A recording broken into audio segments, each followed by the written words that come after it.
Hello everyone, welcome back to my channel. আজকের এই ভিডিওতে আমি আপনাদেরকে সুন্দর একটি প্লাজো হাতা কিভাবে কাটিং করতে হয় সম্পূর্ণ সহজভাবে দেখিয়েছি। চলুন ভিডিওটা শুরু করা যাক, বিনা স্কিপ করে দেখবেন।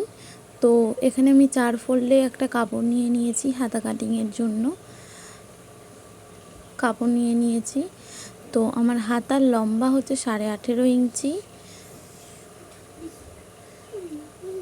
18.5 ইঞ্চি আমার হাতার লম্বা।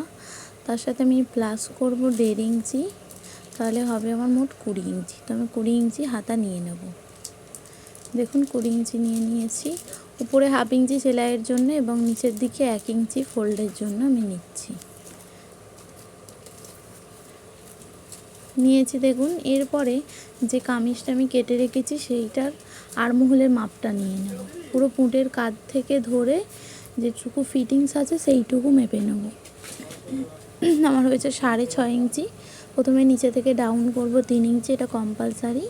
তারপর 6.5 ইঞ্চি, তারপর 1.5 ইঞ্চি নিয়ে উপর থেকে নেব 2.5 ইঞ্চি নিয়ে সুন্দরভাবে আলতো হাতে একটা শেপ দিয়ে নেব। দেখুন এইভাবে শেপ দিয়ে নিয়েছি। এরপরে মুহুরির কাছে, যেহেতু এটা আমাদের প্লাজো হাতা হবে, তো এখানে আমি 8 ইঞ্চি নিচ্ছি আর 1 ইঞ্চি এক্সট্রা নিচ্ছি মার্জিনের জন্য।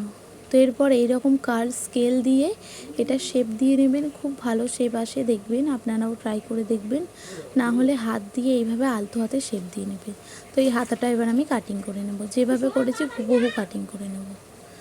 এই হাতা কাটিং ভিডিওটা আপনাদের কেমন লাগলো অবশ্যই কমেন্ট করে জানাবেন। আপনারা কি রিলেটেড ভিডিও দেখতে চান, কোন টপিকে, আমাকে অবশ্যই কমেন্ট করে জানাবেন। আমি সেই টপিকে ভিডিও নিয়ে আসব। অবশ্যই আমার চ্যানেলটা সাবস্ক্রাইব করে নেবেন। এরপর তালপাত কাটিং করব। এখান থেকে 1/2 ইঞ্চি নামিয়ে একটা শেপ দিয়ে নেব। এবার দুটো এইভাবে ধরবো, মানে দুটো পাতকেই তালপাত কাটিং করতে হয়, যেটা আমাদের ফ্রন্ট পোর্শনে থাকবে। দেখুন এইভাবে তালপাত কাটিং করে নিয়েছি। তো কেমন লাগলো ভিডিওটা অবশ্যই জানাবেন। আজকের মতো টাটা।